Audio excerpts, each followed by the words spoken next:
ንገሪኝ። ይሄ ኢንፎርሜሽን ነው። መቼ ነው የሞተው?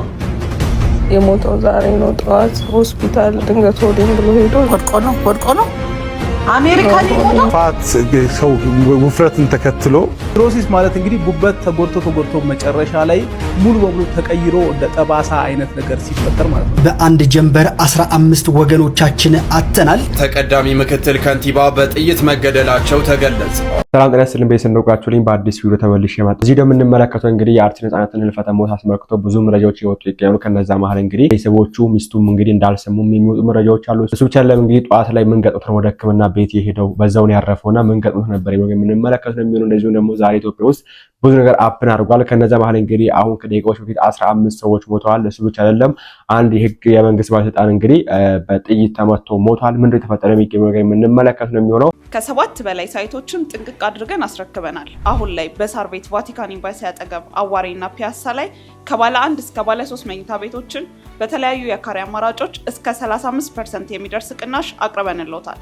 እነዚህ ሳይቶቻችን ላይ ጠቅላላ ክፍያ ለምትከፍሉ ባለ 1 መኝታ በ8 ሚሊዮን 500 ሺህ ብር የነበረውን በ5 ሚሊዮን 500 ሺህ ብር፣ ባለ 2 መኝታ በ11 ሚሊዮን 600 ሺህ ብር የነበረውን በ7 ሚሊዮን 500 ሺህ ብር፣ ባለ 3 መኝታ በ15 ሚሊዮን 200 ሺህ ብር የነበረውን በ9 ሚሊዮን 900 ሺህ ብር ማግኘት ይችላሉ። ልብ ይበሉ፣ የዋጋ 100% ለሚከፍሉ ሲሆን በግንባታ ሂደት መሰረት ለምትከፍሉ ቅድመ ክፍያ 20% በመክፈል ቀሪውን ያለምንም ዋጋ ጭማሪ በ3 ዓመት ጊዜ ውስጥ የሚከፍሉበትን እድል አመቻችተናል። ለበለጠ መረጃ በ0974 607676 ይደውሉ። መጀመሪያ ይሄን ነገር አንብቡትና ይሄ ፖስት እንግዲህ ከ5 ቀን በፊት ፖስት ያደረገ ነገር ነውና ሰሞኑን አንድ ታዋቂ አርቲስት ይሞታል ይላል። ኢማጂን ከ5 ቀን በፊት ፖስት ያደረገ ነገር ነውና ይሄ ነገር እንዴት ነው ነገሩ? ኦኬ ሰው ይሄን ነገር ያደረገው ወይስ በወንድማችን በህመሙ ወይ ደግሞ ፈጣሪ ጥሪ ነው ሄዶ የሚነገር ተሳይጋል። ቢኮዝ ይሄ ነገር እንግዲህ ከተከሰተ 5 ቀኑ ነው ወይ ደግሞ ከጻፈ 5 ቀኑ ነውና ከዚህ የትም እንግዲህ አርቲስቶች በድንገት ሞቱ ሲባል ስለሚደጋገም አሁንም እንግዲህ በድንገት ሞቱ ስለተባለ ጉዳዩ እንግዲህ ብዙዎችን ግራ ጋብቷልና እንዴት እንደዚህ ይጻፋል የሚል ነገርና እናንተ በዚህ ወደ ሐሳባችሁን አስቀምጡበት። እሱ ብቻ አይደለም እንግዲህ አርቲስት ነጻነትን መሞት እንግዲህ እስካሁን ድረስ ቤተሰቦቹም እንዳልሰሙ የሰማን ነው የምንገኘው። ተመልከቱ እስቲ። የልጆቹ እናት እዚህኛ ጋር ነው ያለችው፣ እኛ ጋር ደግሞ ገና አልነጋም። አይኖ አርፏል ገና አልነጋምና እስከሚነጋ እየጠበቅን ነው። ንገሪኝ። ይሄ ኢንፎርሜሽን ነው። መቼ ነው የሞተው? የሞተው ዛሬ ነው ጠዋት ሆስፒታል ድንገት ሆዴን ብሎ ሄዶ እዛው አረፈ። ግን አሁን ባይወራ ሶሻል ሚዲያ ላይ አንዴ እስከምትሰማ ቢያንስ እስከሚነጋኛ ከዚህ ወድቆ ነው አሜሪካ ነው የሞተው። ሆዴን ብሎ ድንገት ነው ያረፈው። አሞት ስጋ ከይተብዝሒ አንቺ እባክህ ዝም በይ። ትግርኛው ቆይ እና ትንሽ ሆልድ ቢደረግ ሶሻል ሚዲያ ተጠቃሚ ስለሆነች እንዳትሰማኝ ነው። ለልጆቹ ታዳጊ ልጆች ናቸው ያሉት። አንዴ እስከምትሰማ ማለት ነው። በሰው ሀገር ታውቂዋለሽ ከባድ ሚስቱ ሳትሰማ እንዴት ሚዲያ ላይ ተፖሰተ ሞተ ተብሎ? ያው ታውቂያለሽ ኢትዮጵያ ነገር ሰው ሲሞት ሮጠው ነው። ገና አሁን አልነጋም። እኛ ጋር 4 ሰዓት ነው የጠበቅናት ነው። ብቻዋን ነው የምትኖረው። የሴት ወንድ ሆና ነው ልጆቿን ያሳደገችው። አይ ዶንት ኖ እንዴት እንደምንነግር ሶሻል ሚዲያ ላይ አሁን እንደዚህ እየገባን ቢያንስ ነው እንዳትሰማ እያደረግን ነው። ጉርሻ ፔጅ ፖስቶታል ነጻነት እንደሞተ። ብዙ አጋጣሚ ደግሞ እንግዲህ አርቲስት ነጻነት መሞትን ማስመልክተው እየቀለዱ የሚገኙ ደግሞ አርቲስት ነጻነት ሞቷል፣ አሁን ደግሞ ሰይፉ ይሞታል እያሉ የሚገኙ ማሉና ተመልከቱ እስቲ። ሰይፉ በቅርቡ ያርፋል ሲል የተናገረው ግለሰብ በህግ እንዲጠየቅ ጥሪ ቀረበ።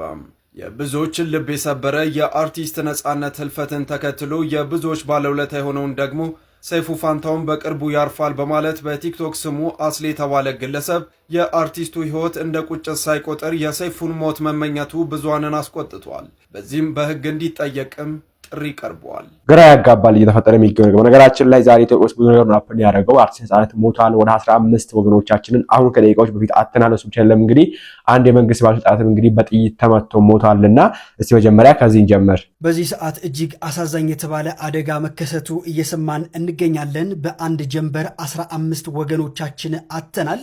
ከድንገተኛ አደጋ ፈጣሪ ይጠብቀን። ሁላችሁም ነፍስ ይማር በሉ። በሰሜን ሸዋ ዞን በጫንጮ ከተማ አስተዳደር ውስጥ በደረሰ አሰቃቂ የትራፊክ አደጋ የ15 ሰዎች ህይወት ማለፉ ነው የተነገረው። አደጋው የተከሰተው ከወረ ጃርሶ ወረዳ ቀሬ ጎዋ ከተማ ተነስቶ ወደ አዲስ አበባ በመጓዝ ላይ የነበረ የህዝብ ማመላለሻ አባዱላ ተሽከርካሪና እንዲሁም ደግሞ አንድ ዩአይዲ የተሰኘ የጭነት ተሽከርካሪ እርስ በርስ በመጋጨታቸው መሆኑ ተገልጿል። በጣም ነው የሚያሳዝነው። እንግዲህ አምላካችን እግዚአብሔር ነፍሳቸውን ይማር ያስፈልጋል። እነዚህ ነው ሰለም እንግዲህ አንድ ባለስልጣን እንግዲህ በአማራ ክልል በማይታወቁ ኃይሎች ይመስለኛል ባለሰዓትና በጥይት ተመትቶ አርፏል። እንደዚሁ በደብረ ሲና ከተማ ተቀዳሚ ምክትል ከንቲባ በጥይት መገደላቸው ተገለጸ። የደብረ ሲና ከተማ አስተዳደር ከንቲባ ጽሕፈት ቤት እንዳስታወቀው በዛሬው ዕለት የደብረ ሲና ከተማ አስተዳደር ተቀዳሚ ምክትል ከንቲባ አቶ ወንድም ሲገኝ ማሙዬ በድንገተኛ ጥይት በአሰቃቂ ሁኔታ መገደላቸውን አስታውቀዋል። አመራሩ ህዝባቸውን ለማገልገልና የከተማዋን ብሩህ ተስፋ እውን ለማድረግ ደከመኝ ሳይሉ ሲሰሩ የቆዩ መሆናቸውንም ፓርቲው ገልጿል። የአንድ መሪ ህይወት በጭካኔ መጥፋት ትልቅ ሀገራዊ ኪሳራ ነው ሲልም ድርጊቱን አውግዟል። ክፎች አካላቸውን ቢገሉም ለህዝባቸው ያሳዩት ቅንነት፣ የሰሩት መልካም ስራ ግን ከታሪክ ገጽ ሊያጠፉ አይችሉም ሲሉም አስታውቋል። ድርጊቱን የፈጸመ አካል ግን በግልጽ የተነገረ ነገር የለም። እንደምትሰሙት ነው እንግዲህ ግራ ያጋባል የሚገኘው ነገር። እግዚአብሔር አምላካችን እንግዲህ ላረፉት ሁሉ ነፍሳቸውን ይማር ማለት ፈልጋለሁ። ደማቸውንም እግዚአብሔር አምላካችን ይመልስ ማለት ፈልጋለሁ። ከዛ ውጭ እንግዲህ አርቲስት ነፃነት አሟሟትና እንደዚሁም ደግሞ የሚቀበልበትን ቦታና ቀንም ተወስኗልና ተመልከቱ። የነፃነት ወርቅነህ ስርዓተ ቀብር እሁድ ይፈጸማል። ዛሬ ጠዋት ወደ ስራ ሊሄድ እየለባበሰ የነበረ ሲሆን ህመም ሲሰማው ጓደኛውን ጠርቶ ወደ ሆስፒታል ከሄደ መንገድ ላይ ያለም ህመሙ እየተባባሰ ነበርና ሆስፒታል ከደረሰ በኋላ ምሳ ሰዓት ገደማ አርፏል ተብሏል። ፖሊሶች በሆስፒታሉ ተገኝቶ ሙያዊ ምርመራ ስራቸውንም አከናውነዋል። አርቲስት ነፃነት ወርቅነህ በህይወት እያለ ሲሞት አሌልቱ ጊዮርጊስ ከአያቱ አጠገብ ቀብሩ እንዲፈጸም እንደሚፈልግ ለወዳጆቹ ደጋግሞ ይናገር የነበረ ሲሆን ያለፈው ሳምንትም አሌልቱ ጊዮርጊስ በመሄድ ቤተክርስቲያኒቱን የማሳደስ ስራ ስለማከናወን ከሚመለከታቸው የቤተክርስቲያኒቱ ኃላፊዎች ጋር ተነጋግሮ መመለሱም ተሰምቷል። ኑሮዋን በአሜሪካ ያደረገችው ባለቤቱና የልጆቹ እናት እሁድ ጠዋት ከአሜሪካ አዲስ አበባ የምትገባ ሲሆን በዚያው ሰዓት ስርዓተ ቀብሩ በቅድስት ሥላሴ ካቴድራል ይፈጸማል ተብሎም ይጠበቃል። በጣም ነው የሚያሳዝነው እንግዲህና በቀብሩ ላይ እንግዲህ በአዲስ አበባ የምትገኙ ወዳጅ ዘመዶቹ በሌላ ቦታ የምትገኙ መታችሁ እንድትሳተፉ ነው ፈልጋለሁ። እሱ ብቻ አይደለም እንግዲህ ወንድማችን ጧት ላይ ሆደና ማብይሮ እንግዲህ ሆስፒታል ሄደውና ከዚህ ግን ስለ ህመሙ ስለሚያምር ተናግሮ ነበርና ያ ህመም ነው ወይ ወንድማችን ነፍሱ የነጠቀው የሚል ነገር እንግዲህ ወንድማችን ነው ያብራርቷል። ከዛ በፊት ግን ምን ነበር ህመም የሚለው ነገር አይተን እንመለስ። መቼም ሰው ትንሽ እንከን ያጋጥመዋል፣ ይታመማል፣ ወይ ደግሞ የሆነ የተጀመረው ህመም ዘለቄታዊ መፍትሄ ማግኘት የሚችለው አሁን ነው ተብሎ ሲወሰን በህክምና ያንን ነገር ቼክ ለማድረግ ነው የሄድኩት። ፋት ሰው ውፍረትን ተከትሎ ሊቨር የሚጫን ነገር አለ። ያንን ነገር በመቀነስና እንትን በማለት ማስተካከል አለብኝ ነው። እነዚህ ነገሮች እንግዲህ ከቤተሰብ ሲመጣሉ አንዳንዴ ምናምን ሐኪሞቹ ያው በእንግሊዝኛ ስለሚያወሩ የተገባኝን እኔ ሆኜ የነገርኳችሁ ነገርየው ለሞት የሚያበቃ አይደለም። እኔም ራሴ ገረብኝ። በነገራችን ላይ ደስታም እኮ ስትናገር ጥንቃቄ ያስፈልጋል አይደል እንዴ? እንኳን ክፉ ነገር ሎተሪ ሲወጣ እንኳን አይታችሁ ከሆነ መጀመሪያ ቁጥር 4 ከዛ 2 ያለ ሰው ያለ የተዘጋጀ ነው እንትን የሚለው ታታታታ ቢል ሰው ድብን ነው የሚለው ሳታጣጥመው። ለዚህ ነው የሆነ ሂደት ይኖረዋል፣ ምንም ነገር ሂደት ይኖረዋል። ለዚህ ነው ዳዴ ብለን የምናደርገው እኮ ለዛ ነው እንትን አለው በራሱ ነገርየው። የሆነ ጊዜ አሪፍ ይሆናል ያደርገዋል፣ የሆነ ጊዜ ደግሞ የሆነ ነገር ያደርጋል። ተለዋዋጭ ነው በባህሪው ሲነግሩን ሐኪሞቹ እንግዲህ በተወሰነው ባገኙት ጥናት መሰለኝ። የሆነ ጊዜ አሪፍ ትሆኛለሽ፣ የሆነ ጊዜ ደግሞ ፊትሽ ለጥቁር የማለት ነገር ይኖራል ወይ ምናምን ነገር ማለት ነው። እኔ ደግሞ ከመብራት ጋር ነው ያደግኩት። መብራት ሲበራብኝ ያደግኩትኝ አገር ፍቅር ጀምሮ ስንት ሻማ እንትን እያልኩ እንትን ያልኩትኝ እና ያ መብራት ያመጣብንን ለውጥ እናውቃለን በራሳችን ላይ ማለት ነው። ስለዚህ በቃ ያ ነው የሚሆነው ወይም ደግሞ ምናምን ነገር ነው ምናምን ጥቁር ነኝ ኦልሬዲ ምናምን ላለው እና እኔ አይታወቀኝም ያ ነገር ግን ያ እንደዚህ ያመጣል የሚለው ነገር እንትን አለ እና ረጅም እኔም እኮ ብዙ አመት አልኖርኩም ባይዘው ምን አላት አንድ እንዳሉት እንግዲህ ነጽ ይሄን ሲሄድ ደርሰህ ስትመጣ መሆን አለበት። አንዴ እስቲ ይሄን ቪዲዮ አይተን እንመለስ። ከነፃነት ወርቅነህ ጋር በተያያዘ አንድ ቪዲዮ ዩቲዩብ ላይ ሰርቼ በጣም ብዙ ሰዎች እዚህ ቪዲዮ ስር ሜንሽን እያደረጋችሁ ነው። ኦሬዲ ህመሙን እኮ ተናግሯል። ምንድነው ይሄ ህመም እስቲ አብራራልን ብላችሁኛል። ስለዚህ ቪዲዮን አይተን እንመለስና ለሌሎቻችሁም በዚሁ አጋጣሚ ግንዛቤ ማስጨበጫ ሊሆን ይችላል። ያንን ነገር ቼክ ለማድረግ ነው የሄድኩት። ፋት ሰው ውፍረትን ተከትሎ ሊቨር የሚጫን ነገር አለ። ያንን ነገር በመቀነስና እንትን በማለት ማስተካከል አለብኝ ነው። እነዚህ ነገሮች እንግዲህ ከቤተሰብ ሲመጣሉ አንዳንዴ ምናምን ሐኪሞቹ ያው በእንግሊዝኛ ስለሚያወሩ የተቀባኝን የነገርኳቸው። ፋት ወይም ጮማና ጉበት ምን አገናኛቸው የሚለውን አስረዳችኋለሁ። አሁን ላይ ግን ኤግዛክትሊ የሞቱ መንስኤ ይሄ ነው የሚባል ሜዲካል ሪፖርት የለም በዚህ ሰዓት። ይሄ ሊሆንም ላይሆንም ይችላል። ኢቢኤስ እንግዲህ ባጋጠመው ህመም ምክንያት ህይወቱ አልፏል ብሎ ነው የዘገበው እንጂ የህመሙ አይነት በዲቴል የተቀመጠ ነገር የለም። ነገር ግን ራሱ የተናገረው ፋቲ ሊቨር የሚባለው ነገር ምንድን ነው? እንግዲህ ፋቲ ሊቨር ወይም ደግሞ አሁን ሜታቦሊክ አሶሲኤትድ ይባላል። ለእናንተ በደንብ እንዲገባችሁ በግልጽ ልንገራችሁ። ስቴቶሲስ እና ስቴቶ ሄፓታይተስ የሚባሉ ነገሮች አሉ። ስቴቶሲስ ማለት ያው ጉበትና ጮማ ብቻ ማለት ነው፣ ሌላ ችግር ሳይፈጠር ማለት ነው። ስቴቶ ሄፓታይተስ ማለት ደግሞ ምንድነው? ጮማ አለ እናም ደግሞ የጉበት መቆጣትና የጉበት መጎዳት አለ ማለት ነው ከጮማው ጋር ተያይዞ።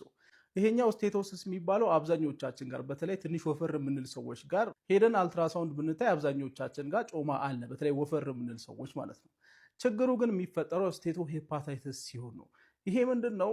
ጮማ አለ እና የጉበት መቆጣትና የጉበት ሴሎች መጎዳት አለ ማለት ነው። መጨረሻ ለሞት የሚዳርገው ምን ሲሆን ነው? ዩዥዋሊ ሁለት አይነት ኮምፕሊኬሽኖች ሲፈጠሩ ነው። አንደኛው እንግዲህ ሲሮሲስ የሚባል ነገር አለ። ሲሮሲስ ማለት እንግዲህ ጉበት ተጎድቶ መጨረሻ ላይ ሙሉ በሙሉ ተቀይሮ እንደ ጠባሳ አይነት ነገር ሲፈጠር ማለት ነው። ጠባሳ የሆነ አለ አይደለ? ፋይብሮዝ ሲሆን ያ ሲሮሲስ ይባላል። ይሄ ሲሆን ደግሞ የራሱ ኮምፕሊኬሽኖች አሉ እና ከነዚህ ኮምፕሊኬሽኖች ውስጥ አንዱ እንግዲህ የምግብ ቱቦአችን ላይ መድማት ሊኖር ይችላል። እንዲሁ መድማት ማለት ነው። ይሄ የሚፈጠረው ፖርታል ሃይፐርቴንሽን የሚባል ነገር ሲፈጠር ነው። ሌላ ደግሞ ጉበት እንደምታውቁት አንደኛ ስራው መርዝ ማስወገድ ነው ከሰውነታችን። ጉበት ፌል ሲያደርግ እንግዲህ እነዛ መርዞች ወደ አእምሯችን ይሄዳሉ፣ ሌላ ሰውነቶቻችንን በጣም ይጎዳሉ እና ለምሳሌ ሄፓቲክ ኢንሰፋሎፓቲ ማለት አእምሮ ሲጎዳ ማለት ነው በጉበት ፌል ማድረግ ምክንያት። ሌላው ደግሞ ሆዳችን ውስጥ ውሃ ሊጠራቀም ይችላል። ይሄ ደግሞ አሳይተስ ይባላል። አንዳንዴ የጉበት በሽታ ያለባቸው ሰዎች እንደ ቦርጭ የሚመስል ነገር ሆዳቸው ዝም ብሎ ሰፍቶ በቃ ቦርጭ ነው ሲሉ ቆዩና ያ ነገር የተጠራቀመው ውሃ ኢንፌክሽን ሲያጋጥመው ሌላም ኮምፕሊኬሽን ሲያጋጥመው እስከ ሞት ድረስ የሚያደርስ ኮምፕሊኬሽን ሊፈጠር ይችላል ማለት ነው። ሌላው ደግሞ የጉበት ካንሰር ይመጣል። በዚህ ምክንያት ሲሮሲስ ከመጣ በኋላ የጉበት ካንሰር ይመጣል። ያው ካንሰር ማለት እንግዲህ ግልጽ ነው፣ ሁላችሁም አንደርስታንድ የምታደርጉት ነገር ነው። በጣም ለሞት የሚዳርግ ነገር ነው ካንሰር። ስለዚህ ምንድነው ማድረግ ያለብን? ወፍራም የሆኑን ሰዎች ካለን ኤክሰርሳይዝ መስራትና ክብደታችንን መቀነስ በጣም ኢምፖርታንት የሆነ ነገር ነው። ሌላው ደግሞ ያው የስኳር በሽታ ካለብንም ደግሞ ያንን ነገር ኮንትሮል ማድረግ ከዚህ በሽታ ለመጠንቀቅ ትክክለኛው ስቴፕ ነው ማለት ነው። ከ7 በላይ ሳይቶችን ጥንቅቅ አድርገን አስረክበናል። አሁን ላይ በሳር ቤት ቫቲካን ኤምባሲ አጠገብ አዋሬና ፒያሳ ላይ ከባለ 1 እስከ ባለ 3 መኝታ ቤቶችን በተለያዩ የካሬ አማራጮች እስከ 35% የሚደርስ ቅናሽ አቅርበንልዎታል። እነዚህ ሳይቶቻችን ላይ ጠቅላላ ክፍያ ለምትከፍሉ ባለ 1 መኝታ በ8 ሚሊዮን 500 ሺህ ብር የነበረውን በ5 ሚሊዮን 500 ሺህ ብር፣ ባለ 2 መኝታ በ11 ሚሊዮን 600 ሺህ ብር የነበረውን በ7 ሚሊዮን 500 ሺህ ብር፣ ባለ 3 መኝታ በ15 ሚሊዮን 200 ሺህ ብር የነበረውን በ9 ሚሊዮን 900 ሺህ ብር ማግኘት ይችላሉ። ልብ ይበሉ፣ የዋጋ 100% ለሚከፍሉ ሲሆን በግንባታ ሂደት መሰረት ለምትከፍሉ ቅድመ ክፍያ 20% በመክፈል ቀሪውን ያለምንም ዋጋ ጭማሪ በ3 ዓመት ጊዜ ውስጥ የሚከፍሉበትን እድል አመቻችተናል። ለበለጠ መረጃ በ0974 607676 ይደውሉ። እንደምትሰሙት ነው እንግዲህ ኤኒዌይስ እስካሁን ድረስ እንግዲህ ከሆስፒታል ሆነ ከየትኛውም ቦታ በዚህ ምክንያት ነው ሞተ የተባለ ነገር የለም እና በድንገት ነው የተባለው። እንግዲህ ያው ብዙ ጊዜ ድንገት የሚባል ነገር ነው የሚሰማው እንጂ ምንድነው ድንገቱ የሚል ነገር አይነገርም። በጣም በሚያስገር በተለይ ስለ አርቲስቶች፣ ታዋቂ ሰዎች ሲሞቱ፣ ባለስልጣናት ሲሞቱ በድንገት አረፈ ይባላል እንጂ ድንገቱ ምንድነው የሚለው ነገር ስለማይነገር ነውና እስቲ አዲስ ነገር ካለ ጅራሽ ቅርብ ነው የሚሆነው። ይሄ ሞቱን እንግዲህ ብዙዎች ማመን አልቻሉምና እስቲ እንመልከት። የሰማሁት ነገር እስካሁን እውነት አልመሰለኝም።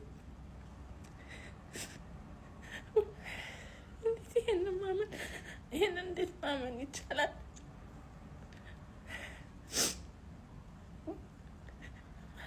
እዛ ጋር መገኘት አለመቻሌ ራሱ በጣም ናመመኝ።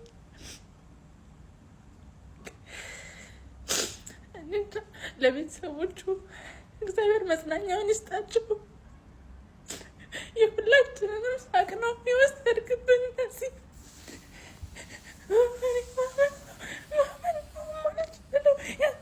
መቀበል አልችልም ወንድሜ።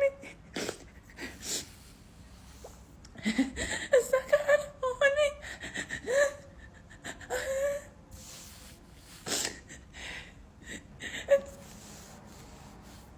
ምን እንደምን አላውቅም።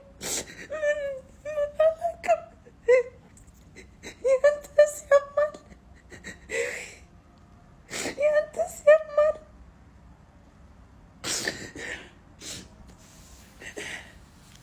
እዛ ጋር መገኘት ባለመቻሌ ለቤተሰቦች መስናኛ ይስጣቸው፣ ለወዳጆች ሁሉ መስናኛ ይስጣቸው። ምን ማለት እችላለሁ ወንድሜ?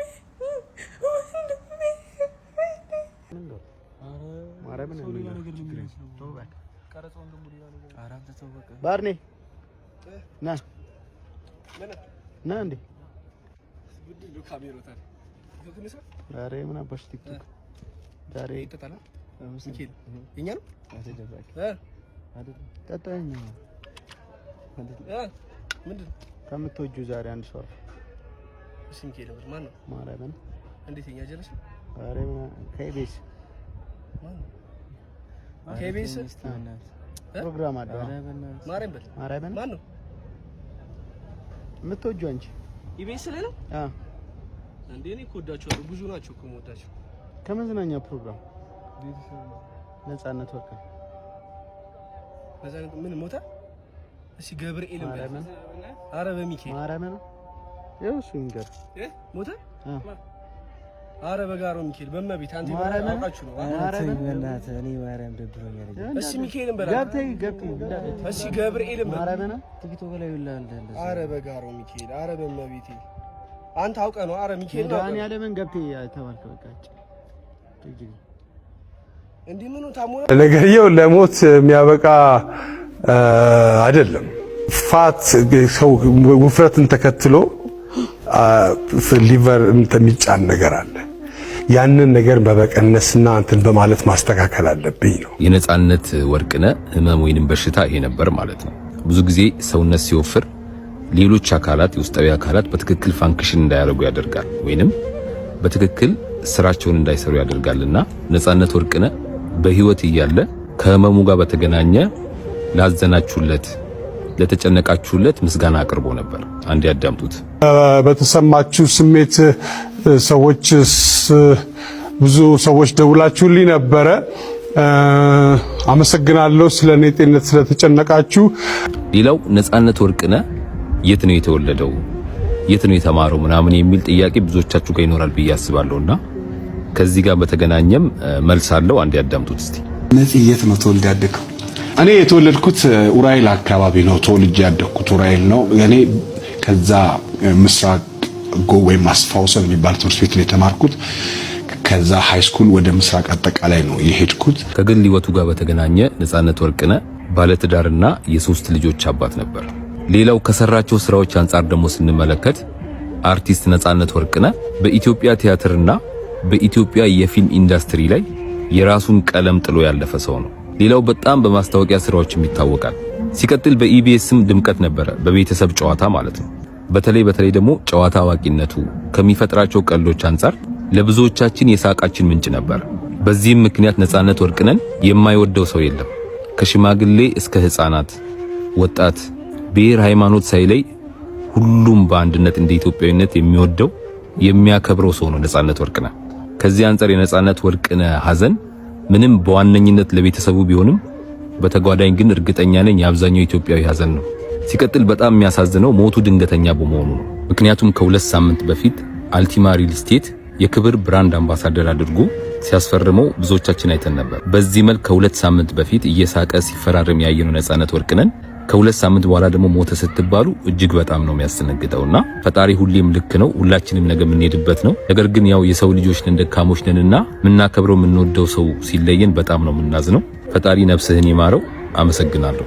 አይ በጣም ነው የሚያሳዝነው። አቦ የዚህ ዓለም ነገር በቃ ዋጋ የለውም አባቴ። እኔ እኮ ሺህ ዓመት አትጨናነቅ የምልህ ለዚህ እኮ ነው። በቃ ምንድነው በጠራራ ፀሐይ የሰማሁት? አባት ነፃነት ወርቅነህ ሞተ። መሞት ያለበት እየኖረ መሞት ያለበት እየኖረ መኖር ያለበት ሰው አለ።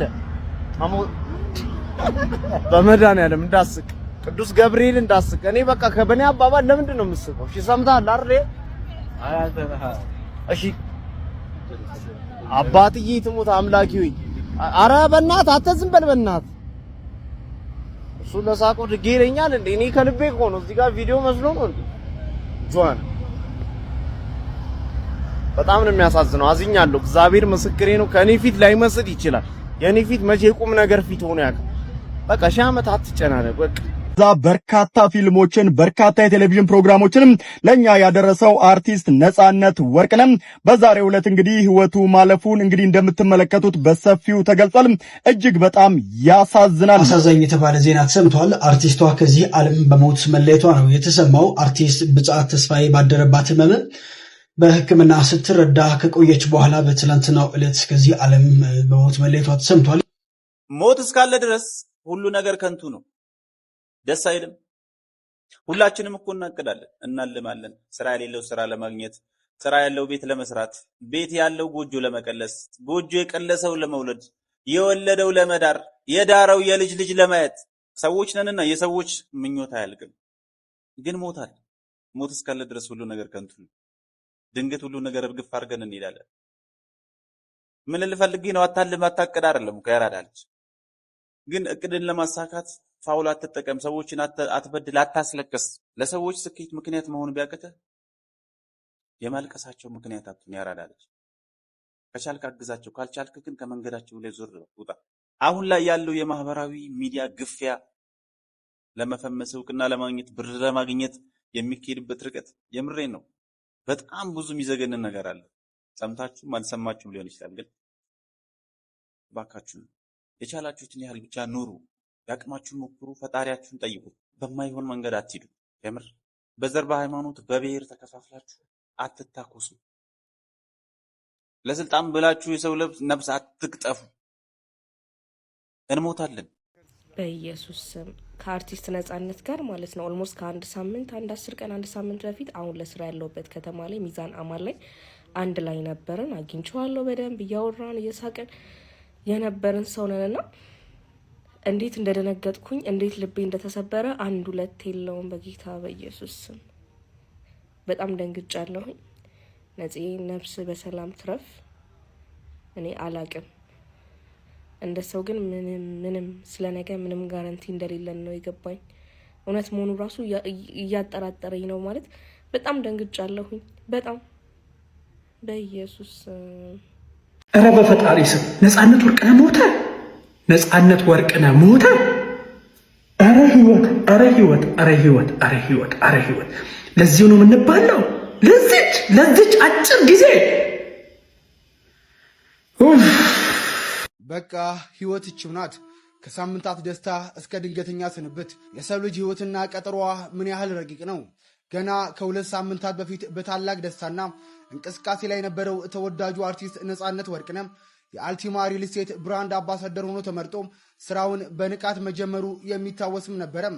ይሁን እንጂ ያ የትላንቱ ንቁና ጠንካራ ወንድማችን ዛሬ በድንገት ከዚህ ዓለም በሞት መለየቱን ስንሰማ በጥልቅ ሐዘን ውስጥ ሆነን ነው። ትላንት በደስታ ስራ ሲጀምር አይተነው ዛሬ ግን በሞት ተለየ ብሎ ማመን እጅጉን በጣም ይከብዳል። ነፂ እጅጉን የዋሰው ነበረ። ባሳየን ፍቅርና ደግነት ሁሌም እናስታውሳለን። ለቤተሰቦቹ፣ ለወዳጆቹ፣ ለአድናቂዎቹና እንዲሁም ለመላው የኢትዮጵያ ሕዝብ መጽናናት እንመኛለን። ነፍስ ይማር። እሱ የሰራቸው የኮሜዲ ዘውግ ያላቸው ፊልሞች ተደጋግመው ቢታዩ የማይሰለቹ ናቸው። ባለቀለም ህልሞች፣ ኤፍቢአይ 1 እና 2፣ ሶስተኛ ወገን፣ ሚስተር ኤክስ፣ ታስጨርሽኛለሽ፣ ቾምቤ፣ የአንቺው ሌባ እሱ ከተወነባቸው ብዙ ፊልሞች ውስጥ ጥቂቶቹ ናቸው። የቤተሰብ ጨዋታ ፕሮግራም በኢቢኤስ ቴሌቪዥን ላይ በአቅራቢነት ሲሰራ ቆይቷል። ከሰዓታት በፊት ህይወቱ ማለፉም ተሰምቷል። ለአርቲስት ነፃነት ወርቅነህ ቤተሰቦች፣ ወዳጆች እንዲሁም አድናቂዎች መጽናናትን እመኛለሁ። ለእኔ ብቻ አይደለም ይሄ ነገር አስደንጋጭ የሆነው መሰለኝ።